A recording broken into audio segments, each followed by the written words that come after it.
High above the cliffs, a silent predator locks its eyes on a single target. The hunt is about to begin. In the frozen mountains, a lone mountain goat climbs the razor-sharp cliffs, unaware of the danger circling above. Every step is a risk. Loose rocks, narrow paths.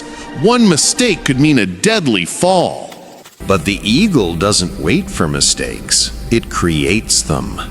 The golden hunter folds its wings and begins the dive. A dark shadow sweeps over the rocks.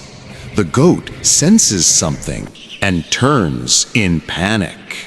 The eagle drops at nearly 200 kilometers per hour. Silent, precise, unstoppable. Impact. Talons slam into the goat's back as the eagle fights to drag it off the ledge. The goat struggles wildly, kicking, twisting. Stones crumble and plunge into the abyss below.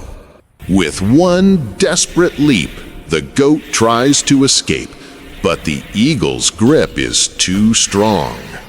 The balance breaks. The goat slips, falling into the void, while the eagle rises victorious over the cliffs.